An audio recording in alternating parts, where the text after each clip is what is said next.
Railway track पर कान में earphone लगाकर बात करने के दौरान रेलगाड़ी की चपेट में आकर पूरे देश की मौत का आंकड़ा लगातार बढ़ता ही जा रहा है। ताजा मामला भागलपुर के बबरगंज थाना क्षेत्र के वारसलीगंज रेलवे ट्रैक का है, जहां रेलवे ट्रैक पर एक युवक मोबाइल से बात करता जा रहा था। इसी दौरान पीछे से हमसफर एक्सप्रेस ट्रेन आ गई। ट्रेन की सीटी भी बज रही थी, लेकिन युवक के कान में ईयरफोन लगा हुआ था, जिस कारण तेज गति से आ रही ट्रेन की आवाज युवक नहीं सुन पाया। इस दौरान युवक ट्रेन की चपेट में आ गया, जिससे घटनास्थल पर ही उसकी मौत हो गई। घटना के बाद काफी संख्या में लोग मृतक युवक को देखने पहुंचे। युवक की पहचान अभी तक नहीं हो पाई है। स्थानीय लोगों का कहना है कि युवक कहीं बाहर से आया हुआ लग रहा है। वहीं घटना के बाद रेल पुलिस मौके पर पहुंचकर शव को अपने कब्जे में लेकर पोस्टमार्टम के लिए भेज दी है और युवक की पहचान में जुट गई।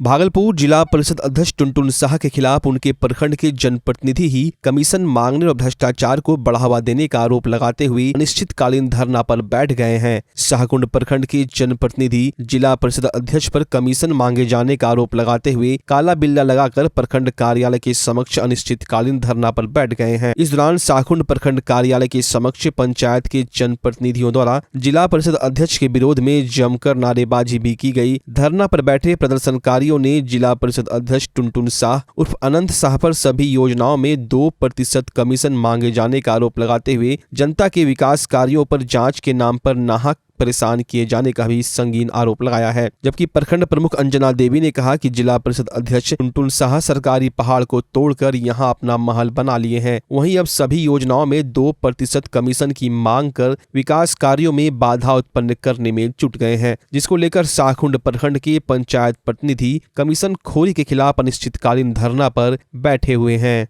कौन मांगा है? जिला परिषद के अध्यक्ष महोदय जी। और कुछ मांग करते हैं? हाँ, कमीशन मांगते हैं। कितना? 2% मांगते हैं। 2%? जी। सदन में तो आप पर भी आरोप लगाई। आपका क्या कहना है इस पे? ममता शर्मा जो आरोप लगाई प्रमुख भी कमीशन लेती है, क्या कहना है? ये गलत है। गलत है जी। ऐसा कोई बात नहीं। वैसा कोई बात नहीं। वो जिला परिषद अध्यक्ष 2% कमीशन मांगते जी। क्या कहते हैं? 2% कमीशन दीजिए, नहीं तो कार्रवाई कीजिए। भागलपुर के जयप्रकाश उद्यान यानी सैंडिश कंपाउंड में देश का पहला नगर वन बनने जा रहा है, जिसको लेकर वन विभाग की ओर से वन एवं पर्यावरण मंत्रालय को प्रस्ताव भेजा जा चुका है। बता दें कि देश भर में कुल 1200 नगर वन बनाए जाएंगे। इसमें भागलपुर के सैंडिश कंपाउंड में 55 लाख की लागत से सैंडिश कंपाउंड को फिर से हरा भरा किया जाएगा। बीते दिनों केंद्रीय राज्य मंत्री अश्विनी कुमार चौबे ने शिलान्यास भी कर दिया है। इसमें बटरफ्लाई गार्डन और औषधीय पौधों की बिक्री का केंद्र भी बनाया जाएगा। केंद्रीय राज्य मंत्री अश्विनी कुमार चौबे ने कहा कि वायुमंडल में प्रदूषण के कारण वातावरण काफी दूषित हो जाता है और पर्यावरण को स्वच्छ रखना हमारी नैतिक जिम्मेवारी बन जाती है, जिसको देखते हुए वन एवं पर्यावरण मंत्रालय ने यह सुनिश्चित किया है कि सैंडिश कंपाउंड में भी नगर वन बनाया जाए। इसके अलावा मंत्री ने यह भी कहा कि यहाँ अलग अलग प्रकार के 500 पौधे लगाए जाएंगे और बटरफ्लाई गार्डन में औषधीय पौधों की बिक्री का केंद्र भी बनाया जाएगा, ताकि लोग अलग अलग तरह के प्लांट की खरीद बिक्री कर सकेंगे। वन विशेषज्ञों के मुताबिक बटरफ्लाई गार्डन को विकसित करने के लिए सर्वप्रथम खास तरह के वातावरण को तैयार करना होगा, जिसमें होस्ट और नेक्टर प्लांट जैसे खास पौधे लगाए जाएंगे। बता दें, होस्ट प्लांट से तितलियों का लार्वा तैयार होता है और औषधीय पौधों से दवाइयां भी बनाई जाती है। वहीं मंत्री ने नगर वन से संबंधित तमाम सौंदर्यीकरण के कार्यों को पूरा करने के लिए वन विभाग को निर्देशित कर दिया है, जिसका कार्य जिला वन पदाधिकारी भरत चिंतापल्ली की निगरानी में होगा। वहीं जिला वन पदाधिकारी ने नगर वन के सौंदर्यीकरण का कार्य फंड आते ही शुरू कराने की बात कही। हिंदुस्तान का पहला नगर वन जो आदरणीय प्रधानमंत्री श्री नरेंद्र मोदी जी के मार्गदर्शन में पर्यावरण, वन एवं जलवायु परिवर्तन मंत्रालय के द्वारा हिंदुस्तान का ये पहला नगर वन किसी मोदी कैबिनेट के मंत्री के द्वारा उसका शुभारंभ हो रहा है, तो वह स्थल भागलपुर नगर वन है। भागलपुर नगर वन योजना, जिसमें देश में हम 1000 नगर वन जो ऑक्सीजन से कोविड के कालखंड में लोग छटपटाते रहते थे, तो अस्थाई ऑक्सीजन लोगों को मिले, उसके लिए वृक्ष का वृक्षारोपण, पौधारोपण और वृक्ष का और जंगल का रक्षा करना, ये हमारा पुनीत कर्तव्य हो जाता है। बिहार में केवल 6% वन है, जिसमें अगर मूलतः वन कहा जाए तो 3% है। तो हमें 33% वन लगाने की ज़रूरत है। तभी जो प्रधानमंत्री जी ने ग्लासगो के सम्मेलन में कहा है कि 2070 तक नेट ज़ीरो कार्बन का उत्सर्जन जो है वो कम होगा, कार्बन डाइऑक्साइड जो विषैला गैस है, और ऑक्सीजन प्रचुर मात्रा में मिलेगा। इसके लिए हमें वृक्षारोपण पर बल देना है। और मैंने आज ये नगर वन अपने इस अंग जनपद के पुण्य श्लोक और आज़ादी के 75वें महोत्सव पर, जहां हम सरोवर, अमृत सरोवर प्रधानमंत्री जी के मार्गदर्शन में हर ज़िले में 75 अमृत सरोवर बना रहे हैं। भागलपुर में उस नगर वन में भी सरोवर को डेवलप किया जाएगा। वहीं हम ऐसे आज़ादी के ऐसे महान पुरुष इस ज़िला के, ऐसे शहीद तिलका मांझी, उनकी स्मृति में, बाबू सियाराम सिंह की स्मृति में, सतीश झा जो शहीद हुए थे 42 के आंदोलन में, गोली लगा था जिनको विधानसभा के गेट पर, उनकी स्मृति में, आनंद मोहन सहाय, चुन पांडे जो इस जिला के धरोहर थे, और दीप नारायण बाबू, इन 6 के और तमाम ऐसे जो भी इस जिला के स्वतंत्रता सेनानी रहे हैं, उन सबों की स्मृति में ये नगर वन योजना आज मैंने इसका शुभारंभ किया है। यहाँ पंचवाटी जो हमारे पंचवटी, जिसमें ऑक्सीजन बहुत अधिक आता है, 500 प्रकार के ऐसे पौधे उसकी बाउंड्री घूमने के साथ साथ, जिससे ऑक्सीजन लोगों को काफ़ी प्रचुर मात्रा में मिले। वो विश्व प्रसिद्ध श्रावणी मेले में आने वाले श्रद्धालुओं और कांवरियों को कोई परेशानी न हो, इसको लेकर राज्य सरकार और जिला प्रशासन के द्वारा युद्ध स्तर पर कार्य किए जा रहे हैं। साथ ही 14 जुलाई से प्रारंभ होने वाले मेले को लेकर भागलपुर जिला प्रशासन के द्वारा सभी तैयारियां अंतिम चरण में होने की बात कही जा रही है। लेकिन जब प्रशासनिक दावों की हकीकत जानने का प्रयास कच्ची कांवरिया पथ पर किया गया तो प्रशासन के दावे हवाई ही साबित हुए। दरअसल बंगला सावन प्रारंभ होने के कारण बंगाल सहित कई राज्यों से भागलपुर के सुल्तानगंज के पवित्र उत्तरवाहिनी गंगा तट से गंगा जल भरकर 105 किलोमीटर लंबी यात्रा कर झारखंड स्थित बाबा बैद्यनाथ को जल अर्पण करने के लिए कांवरिया श्रद्धालुओं के आने का सिलसिला प्रारंभ हो गया है। श्रावणी मेले में पहली बार कच्ची कांवरिया पथ पर श्रद्धालुओं को पांव पैदल चलने के लिए सफेद बालू बिछाया जा रहा है। सफेद बालू जिसका प्रयोग अमूमन भूजा भूजने के लिए किया जाता है, क्योंकि यह बहुत जल्द गर्म हो जाता है। जिला प्रशासन के द्वारा कच्ची कांवरिया पथ पर जिस तरह सफेद बालू बिछाया जा रहा है, वो कांवरिया श्रद्धालुओं के लिए सहूलियत देने के बजाय समस्या पैदा कर रही है और श्रद्धालु काफी परेशान दिख रहे हैं। परेशान कांवरिया श्रद्धालु जिला प्रशासन और राज्य सरकार से क्या मांग कर रहे हैं, आइए हम आपको सुनाते हैं। बालू गर्म है सफेद वाली, जी जी, और इसमें कंक्रीट ज्यादा है, जी जी, ये परेशानी कर रही है, चले बालू हीट हो जा रही है तो उसमें दिक्कत होती है। और जब क्या होना चाहिए जो कि ठीक होगा, ये इसमें क्या बालू मोटी हो तो अच्छी है, मोटी वाली मट्टी होना चाहिए। मट्टी हो जो अंदर होते हैं उसके उधर जो पुल पड़ता है, पुल के इस पार से लेकर के यहाँ अंदर पुलियत तक, ये इधर जो बालू आपका पड़ा हुआ है, और पीच रोड उधर है, पीच रोड के उधर कंकड़ी बहुत है। पीच रोड पे हमको चलना पड़ रहा है।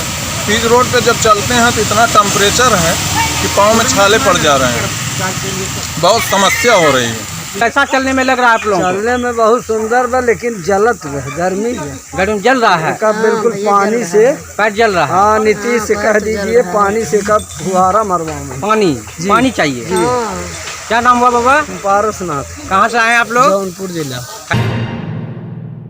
पूरे प्रदेश के साथ भागलपुर में भी कोरोना संक्रमण की चौथी लहर का प्रभाव तेजी से पड़ता दिखाई दे रहा है। शाहकुंड के कस्तूरबा गांधी आवासीय विद्यालय में एक साथ 5 छात्र कोरोना से संक्रमित हो गए। सभी कोरोना से संक्रमित बच्चों को होम आइसोलेट कर दिया गया है। वहीं शाहकुंड में कोरोना संक्रमित को लेकर विद्यालय सहित क्षेत्र में हड़कंप मच गया है। शाहकुंड के चिकित्सा पदाधिकारी जयप्रकाश ने कहा कि सभी संक्रमित बच्चों को दवा के साथ होम क्वारंटाइन किया गया है। साथ ही विद्यालय के अन्य 67 बच्चों को भी जांच किया गया, लेकिन इसके अलावा सभी बच्चे कोरोना से सुरक्षित पाए गए। वहीं विद्यालय में समुचित व्यवस्था एवं कर्मचारी की जांच नहीं होने से सभी लोग भयभीत हैं। स्कूल की एक स्टाफ आई थी जो कि सर्दी खांसी बुखार के एक बच्चे को लेके उसका और जांच कराया गया, कोरोना पॉजिटिव निकला। उसके बाद उसको दवाई ववाई दे के बता दिया। उसके बाद हॉस्टल में और सबको जांच के लिए भेजे, जिसमें 4 और बच्चे का कोरोना पॉजिटिव निकला।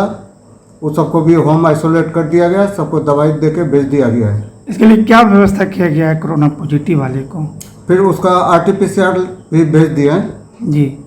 और सबका जितना पॉजिटिव मिला सबको दवाई ववाई दे के होम आइसोलेट कर दिए हैं, गार्जियन के द्वारा भेज दिया गया है। सरकारी मदद क्या मिली अदर भी, अगर मान लिया जाए कि इस तरह का? और मेडिसिन जो है वो तो दिया गया है। मेडिसिन, इसके अलावा कभी कुछ नहीं?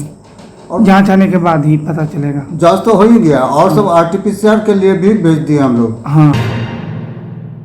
जिस बात को लेकर साधोपुर गांव में पुलिस और पब्लिक के बीच भिड़ंत हुई थी, उसी मामले में गोली लगने से घायल हुए राजीव की मां ने पुलिस को क्लीन चिट दे दिया है। राजीव की मां ने रविवार को मीडिया कर्मियों को बताया कि राजीव पुलिस की गोली से घायल नहीं हुआ। वह किसकी गोली से घायल हुआ इस बात की जानकारी उसे नहीं है, लेकिन जब राजीव को गोली लगी तो रंगरा थाने के पुलिसकर्मी मदद को पहुंचे थे, लेकिन ग्रामीणों में भ्रांति फैल गई कि गोली पुलिस ने चलाई। मीरा देवी ने कहा कि लोग कह रहे हैं कि रंगरा थाने की पुलिस की गोली से राजीव घायल हुआ है, यह बात सरासर गलत है। कल क्या हुआ था? कल बोले कि कल सर हिना से गेले और दूसरा आदमी पर मारे का आदमी तुरंत सर का नाम लगा दिलके बगल वाला आदमी कि सर न मारने सर न मारने। हमने सर का नहीं देखले छिए मारते, सर का मैं मारता नहीं देखले छिए। हमें जन सर वजन उठल के कि क्या हुआ रे बेटा, तो हम हुआ से हम फटक्का उटक्का छोड़लक कि छोड़लक घर में बोल नाश्ता लाने से दौड़ल सर ने उठा कर तो क्या हुआ रे बेटा, क्यों बोलो बेटा एना करे देखे से ना तो फिर हम चोट उठ लगल होते बस यहाँ सर ने कल के पिला चलिए एक डॉक्टर का राजीव का बेटा पिला सर के कोई गलती नहीं थी, सर ने गोली नहीं मारने के गोली मार रही आप नहीं देखे? ना कोई नहीं देखले, ना हमारा बेटा देखले छे ना हम देखले छे, हमारा घर में कोई नहीं रही। अपने के बोलिए? हम माँ बोलिए मम्मी केकरो राजीव के? हाँ, राजीव मम्मी की नाम छे अपने के? मीरा देवी। मालूम हो कि राजीव का इलाज भागलपुर के जवाहरलाल नेहरू मेडिकल कॉलेज अस्पताल मायागंज में चल रहा है। राजीव की मां ने पुलिस के समक्ष लिखित बयान भी दिया है, जिसके आधार पर मामले में अज्ञात अपराधियों के विरुद्ध हत्या का प्रयास करने की प्राथमिकी दर्ज की गई है। इधर जहांगीरपुर वैसी में पीड़ित राजीव के घर में शनिवार की रात से चूल्हा नहीं जला है। पीड़ित राजीव की दादी ने बताया कि घर के सभी सदस्य राजीव के इलाज में चले गए हैं, वो पिछले 24 घंटे से भूखी है। साधोपुर गाँव में हुई पुलिस कर्मियों की पिटाई, 9 मोटरसाइकिल तोड़फोड़, एक 4 चक्का वाहन को क्षतिग्रस्त करने और पुलिस कर्मी का पिस्टल और मैगजीन क्षतिग्रस्त करने के मामले में पुलिस ने 100 नामजद और 300 अज्ञात लोगों के विरुद्ध प्राथमिकी दर्ज कर अनुसंधान शुरू कर दिया है। नौगछिया के एसपी सुशांत कुमार सरोज ने कहा कि मामले में 2 प्राथमिकी दर्ज की गई है, पुलिस मामले में छानबीन कर रही है। भागलपुर के नौगछिया के इस्माइलपुर बिंद टोली में हो रहे कटाव और इससे विस्थापित हो रहे लोगों के दर्द को साझा करने कांग्रेस विधानमंडल दल के नेता और भागलपुर विधायक अजीत शर्मा इस्माइलपुर बिंद टोली पहुंचे। इस दौरान कांग्रेस नेता ने घंटों विस्थापित के बीच समय बिताकर उनको हो रही परेशानियों को करीब से जाना। विस्थापितों की माने तो उनके घर कट चुके हैं, उसके बाद ये सभी बांध के ऊपर बसे हैं, लेकिन वहाँ से भी हटाया जाता है, जिससे उनके पूरे परिवार को काफी परेशानियों का सामना करना पड़ता है। कांग्रेस विधानमंडल दल के नेता अजीत शर्मा ने विस्थापितों की बातों को सहानुभूति पूर्वक सुनते हुए उन्हें आश्वस्त किया कि वो डीएम से लेकर मुख्यमंत्री तक आवेदन देकर उनसे बात करेंगे कि विस्थापित लोगों को जमीन देकर बसाया जाए। सानी बाबू हमरा जगह जमीन नहीं छोड़ कर गिरावल नहीं छोड़ और रहे के साधन नहीं छोड़ जो काटी जेथन हम कहां जीबे, बस इतना ठोकाना चाहिए। आ दिक्कत जे छै से छेबे करे कि ठोकर के पीछे इन्ने कारोबार न रोज यहाँ गरीब आदमी के संख्या की करारी पंचायत की आ यहाँ कमलो कुछ शामिल है, जे कि बान्हो लोग रहे जे कमलापुर से कटी गए, मगर यहाँ न बसवास मिली गलो है और न नागरिकों कोनो कारबार और ये जे कटी जीते आरू जे बचलो है कहाँ जीते। सोनी है यहाँ पर 2008 से कटाव हो रहा है, कटाव निरोधी कार्य 2008 से प्रारंभ हो चुका है और हम बहादुरी के साथ हमारी आबादी, हमारी फसल योग्य ज़मीन सब कटते जा रहा है। यहाँ पर ये इस्माइलपुर से लेके बिंटोली तक 9 नंबर ठोकरी लास्ट है बिंटोली गांव। यहाँ बिंटोली गांव पूरे आपका यहाँ पर 4000 की आबादी था ये बिंटोली गांव में, जहाँ पर हम बोल रहे हैं आपके सामने। तो बिंटोली गांव में मात्र अब 100 घर से बचा हुआ है। बिंटोली का पूरा गांव गंगा में विलीन हो चुका है। यहाँ के लोग हम तो कटाव भी देखने आए थे, लेकिन जब आए तो पता चला बिंटोली, सैदपुर सब पंचायत के लोग बांध पर, जब वो बाढ़ से कट गया वो गाँव के लोग बांध पर बसे हैं। और अभी तक इन लोग को, कुछ लोगों को तो ज़मीन का पर्चा दिया है और कुछ लोगों को नहीं मिला है। मैंने भी अंचलाधिकारी से बात भी की। निश्चित तौर पर पूरी आज का बात नहीं है, कितने कष्ट में लोग रह रहे हैं, लेकिन कोई सरकार का ध्यान नहीं। इसलिए मैं जब आया हूँ, मैंने देखा हूँ कि लोग को बसाने की ज़रूरत है। और अभी सीओ से ही बात हुई और मैं आगे भी माननीय मुख्यमंत्री से ही बात करूँगा। इन लोग को पर्चा दिया जाए, ज़मीन दे के इनको बसाने का काम किया जाए। और जो बाढ़ से जो प्रोटेक्शन देना है बाढ़ को, वह सही ढंग से काम नहीं हो रहा है। अगर इसी तरह काम होता रहा तो फिर ये कटेगा और पूरे नगोचिया तक पूरा बाढ़ से ग्रसित हो जाएगा। इसलिए उसकी भी बात मैं करूँगा। लेकिन खासकर जो ये गरीब लोग बसे हैं, और सुनने में आया कुछ पर्चा देने में लोग पैसा वैसा भी अंचलाधिकारी के कार्यालय से कुछ लोग ले रहे हैं, यह बिल्कुल गलत बात है। मैं माननीय मुख्यमंत्री ध्यान में लाऊंगा। अगर ऐसी बात होगी, जांच के क्रम में पाया गया कि लोग पैसा लेकर ऐसा कर रहे हैं, तो कड़ी से कड़ी कार्रवाई होगी। प्रशासनिक अधिकारी तो जांच कर रहे हैं, एसडीओ साहब जांच कर रहे हैं। मैं तो सीधे माननीय मुख्यमंत्री को लिखूंगा, राजस्व मंत्री को लिखूंगा और जिलाधिकारी को लिखूंगा, क्योंकि जिलाधिकारी का काम है कि इस पर देखें। हम सीओ को डायरेक्ट नहीं लिखेंगे, इसलिए कि हम तो विधायक नेता भी हैं। मैं उठूंगा, हमको काम मतलब है, लिखने से मतलब नहीं। अब ये गरीब भाई बहन लोग यहाँ रहते हैं, कटाव से भी बचाना है और इनको स्थापित भी करनी है। इसलिए पर्चा इनको मिले और मकान इनका हो जाए, जमीन इनको मिले, इसके लिए हम व्यवस्था कराएंगे। और अगर जरूरत पड़ा तो सदन में भी आवाज़ बनेंगे और बाहर भी आवाज़ बनेंगे।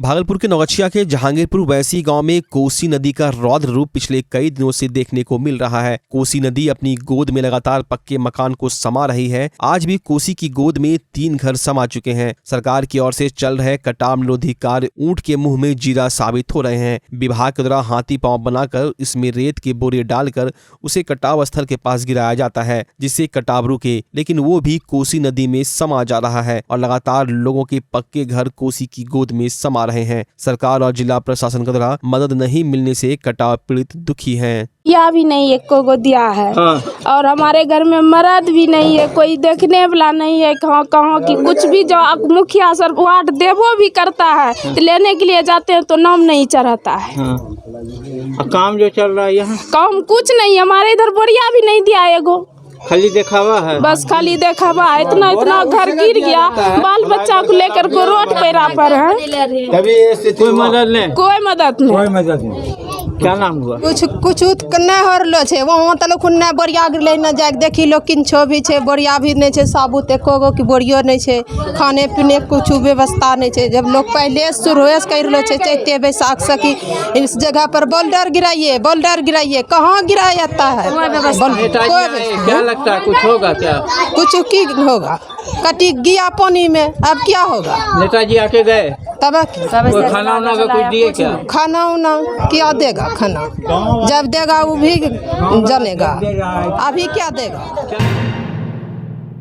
भागलपुर के जगदीशपुर थाना क्षेत्र के फतेहपुर के समीप 16 मई को भवानीपुर निवासी नरेश दास के 9 वर्षीय पुत्र अखिलेश कुमार को ईंट से कुचलकर उसकी निर्मम तरीके से हत्या कर दी गई थी। घटना के करीब 4 दिन बाद मृतक की मां मंजुला देवी जगदीशपुर थाने में आवेदन देकर भवानीपुर दूसरी पंचायत के पूर्व मुखिया अशोक शाह, वर्तमान सरपंच बिहारी यादव, फतेहपुर गांव निवासी जयराम मंडल, भवानीपुर निवासी डीजल तांती, महेंद्र दास, चंपा देवी समेत 1 दर्जन अन्य अज्ञात लोगों के खिलाफ प्राथमिकी दर्ज कराई थी। आवेदन में मृतक की मां ने बताया कि षड्यंत्र के तहत मेरे पुत्र को गांव के ही एक बच्चे के द्वारा बगीचे में फल के बहाने बुलाकर इन लोगों ने मुंह में लकड़ी ठूंस कर व ईंट से कुचलकर उसे जख्मी हालत में बगीचे के पश्चिमी छोर पर एक गड्ढे में फेंक दिया था, जिसकी इलाज के दौरान मौत हो गई थी। हालांकि यह मामला 2 महीने पहले बीत चुका है, लेकिन पुलिसिया कार्रवाई में अभी तक एक भी अभियुक्त की गिरफ्तारी नहीं हुई है, जिसको लेकर पूरा परिवार डरा सहमा है। थाना क्षेत्र के रहने वाले 9 वर्षीय अखिलेश की हत्या मामले में पुलिस ने चुप्पी क्यों साधी है, आखिर आखिरकार गिरफ्तारी वारंट जारी होने के बाद भी जगदीशपुर पुलिस अभियुक्तों की गिरफ्तारी क्यों नहीं कर रही है, इसमें जनप्रतिनिधि से लेकर आम लोग हत्या करने में शामिल है, जैसा कि मृतक की मां ने आवेदन में पुलिस को बताया है। अखिलेश हत्याकांड मामले में अभियुक्त से पैसे लेने का आरोप पुलिस पर परिजनों ने लगाया है। मृतक के भाई संतोष दास ने बताया कि पूर्व जगदीशपुर थाना प्रभारी श्रीकांत चौहान ने अभियुक्तों से मिली भगत कर पैसे लेकर उसे गिरफ्तार नहीं किया। मामला वरीय अधिकारी के संज्ञान में है। सिटी एसपी ने गिरफ्तारी वारंट जारी कर अभियुक्तों को गिरफ्तार करने का निर्देश दिया है,